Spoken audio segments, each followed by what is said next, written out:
Well, that was better in the sense that walking is better than crawling when you're supposed to be running a sprint. Avs lose to the New York Rangers 3-2 in overtime.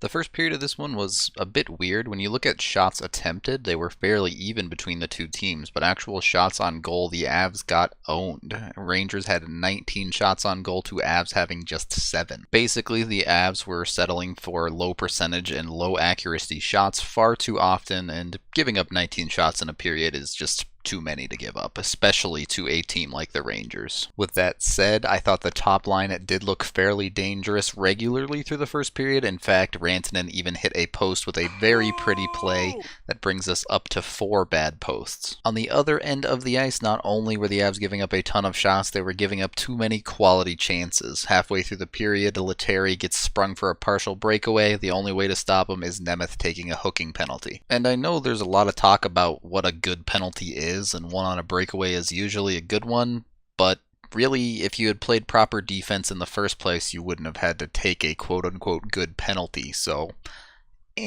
either way, taking the penalty just delayed the inevitable, and the Rangers would open the scoring on that power play. This puck comes up to the point where Shattenkirk is going to turn and find a shooting lane here. You're going to see Kreider standing right in front of Varley. Zadorov looks kind of funny on this play. It looks like he sticks his stick out to maybe try and tip it himself, but what he doesn't do is tie up Kreider's stick. Neither does Ian Cole. You can see down low there as well.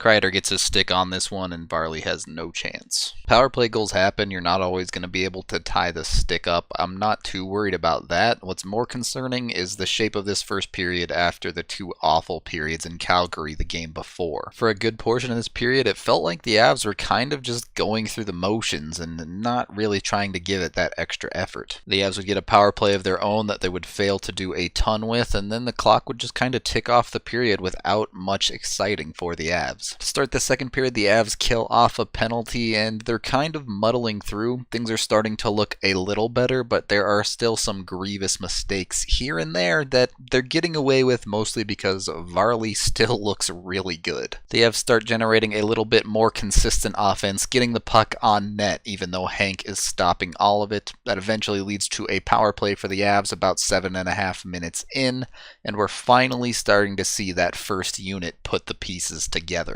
This one's very similar to the Rangers' goal. The puck's going to go up to Barry at the point. He's going to collect and find a nice little shooting lane between the 2 high men here. You're going to see Jost clearly get his stick on this one first, and then it also hits off Landeskog. Really tough to tell. You can clearly see it hit off Jost's stick from this angle, but I guess it just hits off the inside of Landeskog's legs and goes in. A little lucky maybe, but the Rangers got one just the same. You'll take it how you can get it, and we're all tied up. A minute later, the Rangers take some liberties with Matt Calvert, and he decides he's had enough and throws down with Frederick Claesson. It wasn't a great fight or anything, but it's nice to see that Calvert is someone that can do that if we need it. After that, it really seemed like the Avs had a lot more jump in their step. They were fired up and looking to move back towards some quality play and looked to be controlling the game. Or at least that's what I was thinking until the Rangers scored a minute later. The Avs have failed to clear a couple of times, causing them to be stuck in their own zone. You can see all 5 Avs down below the face-off dots, even though only 3 Rangers are down there. Zuccarello going to collect a loose puck on the far side. He's going to skate it back up a bit until Kevin Hayes comes in. You can see him creeping in already.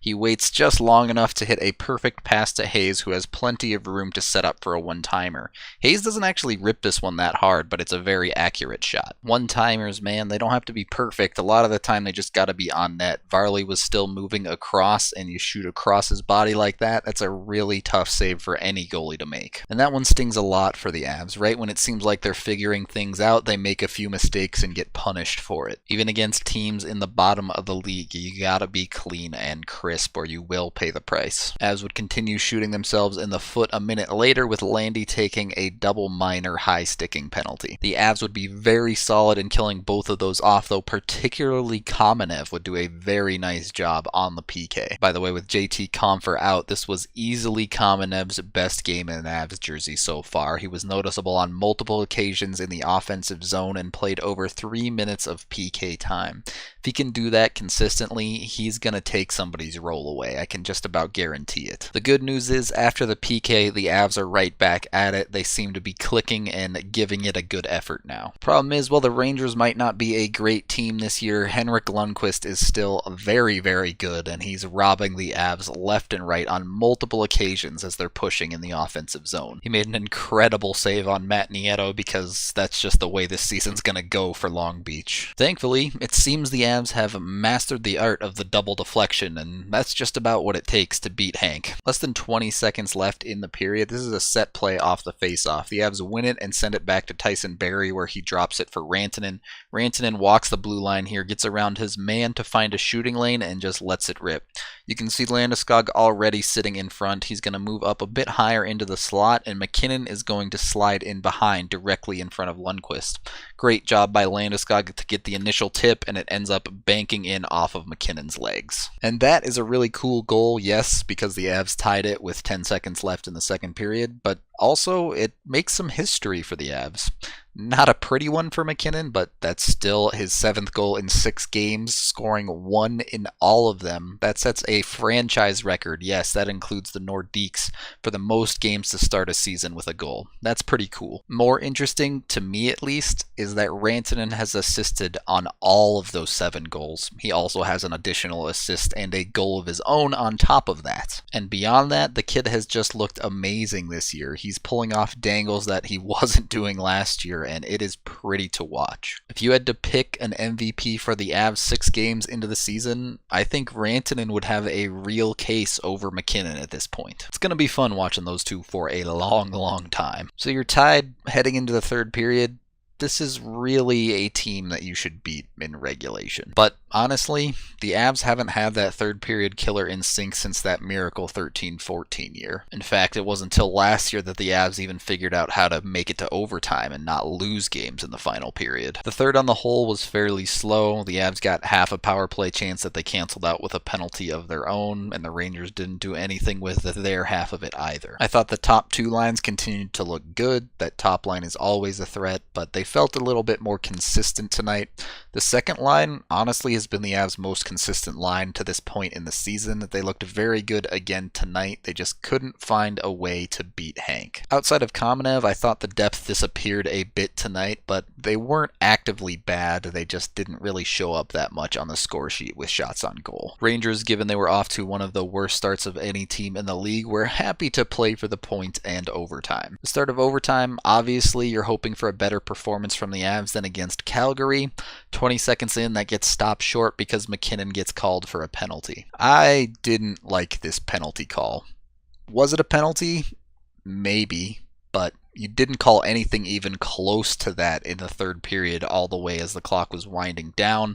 How can you call that all of a sudden at the start of overtime? It didn't align with the way the game was being called up to that point. I'll leave it at that because justice was served and the game did not end on that power play for the Rangers, so we kind of got away with it, but still not very happy with that call. So as I'm sure you are aware, I track the Avs posts and their opponents' posts, and at this point, they were definitely on the plus side. 7 good posts to 4 bad posts. Well, the fates decided to come calling in this overtime.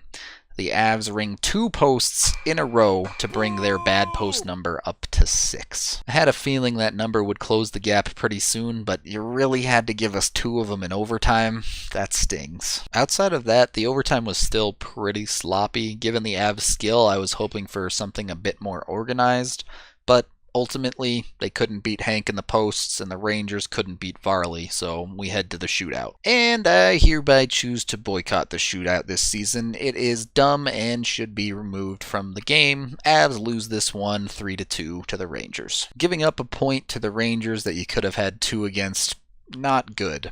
Giving up this same point 2 games in a row, once against Calgary, once against New York, That's pretty bad. You really needed 3 of those 4 points. With that said, the Avs currently sit in the 3rd spot in the Central Division, 6 games in, and everyone behind them has played at least 6 games as well. So, you haven't really managed to separate yourself, but you're still comfortably right in the middle of the pack. This felt like a step up from the Calgary game, but the Avs really need to start beating teams in regulation very soon. Other news and notes, I kind of mentioned the Comfort injury. It's unclear how long he's going to be out. I do believe he practiced in a no-contact jersey, so hopefully it's not that long. Also, the Avs claimed Marco Dano off of waivers. I thought about doing a video on him, but the fact is that I just don't know that much about the guy. He seems like someone who never really lived up to his potential and now maybe can fill a bottom 6 role and kind of fight to keep his career going in the NHL. Not sure what to expect, to be honest. Also, Sven Andrighetto is apparently good to go, so we're definitely going to see some lineup changes for the Avs in the near future. May take a little while for Dano to get his visa, and we'll see if Sven is healthy enough and at a good enough fitness level to jump right into a game here. But given the good play of Kamenev too, we might be a little surprised to see who sits in the coming games. That is the end of this game video review. Thank you for watching. I'm Rudo3, and Ottawa, if you could start losing, that'd be great.